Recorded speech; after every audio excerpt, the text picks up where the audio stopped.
कानून व असूल पसंद जस्टिस काजी फायज ईसा।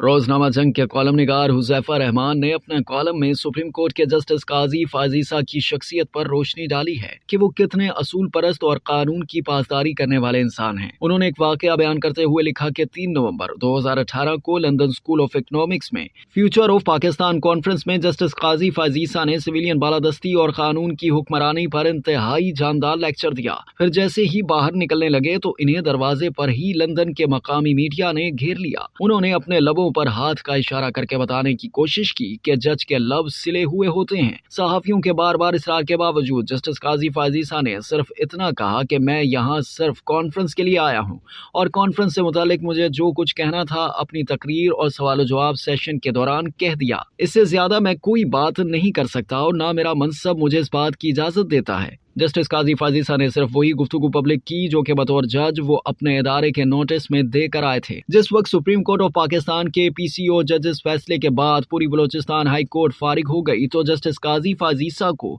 घर से बुलाकर पहले बलोचिस्तान हाई कोर्ट का जज लगाया गया और साथ ही chief justice Balochistan high court भी मुकर्रर कर दिया गया। उस वक्त की पूरी बलोचिस्तान हाई कोर्ट की तश्कील 9 में जस्टिस काजी फायज ईसा का कलीदी किरदार था। जिस वक्त जस्टिस काजी फायज ईसा को हाई कोर्ट का जज बनाया गया उस वक्त उनकी लॉ फर्म की माहाना आमदनी सुप्रीम कोर्ट के जज की आज की तनख्वाह से भी कई गुना ज्यादा थी। उमूमी तासुर है कि वकील बहुत कम टैक्स देते हैं। चूंकि सारा दिन खुद अदालतों में पेश होते रहते हैं इसलिए एफबीआर का नोटिस भी उनका कुछ नहीं बिगाड़ सकता। मगर जस्टिस काजी फायज ईसा जब वकील थे तो उनकी लॉ फर्म ने सबसे ज्यादा टैक्स देकर रिकॉर्ड कायम किया था।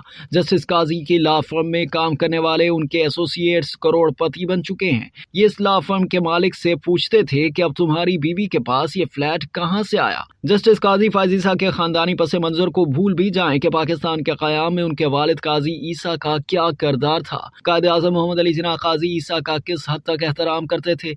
इन तमाम हकाइक से कता नजर जस्टिस काजी फायज ईसा ज़ाती तौर पर बहुत बड़े आदमी हैं। अगर आज ऐसा बासूल शख्स सुप्रीम कोर्ट का जज है तो मैं समझता हूँ कि इससे इस इदारे की साख मजीद मजबूत होती है। आज सुप्रीम कोर्ट ऑफ पाकिस्तान की बुलंदो बाला इमारत खुद पर फख्र कर सकती है कि उसके पास काजी फायज ईसा है। इस वक्त पाकिस्तान में जस्टिस काजी फायज ईसा के कद काठ का शख्स ढूंढने से भी नहीं मिलेगा।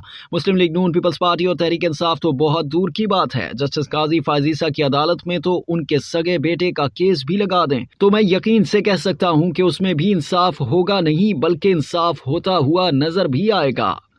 अब तक के लिए इतना ही। मजीद जानने के लिए सब्सक्राइब कीजिए डेली जंग यूट्यूब चैनल और लाइक कीजिए डेली जंग फेसबुक पेज।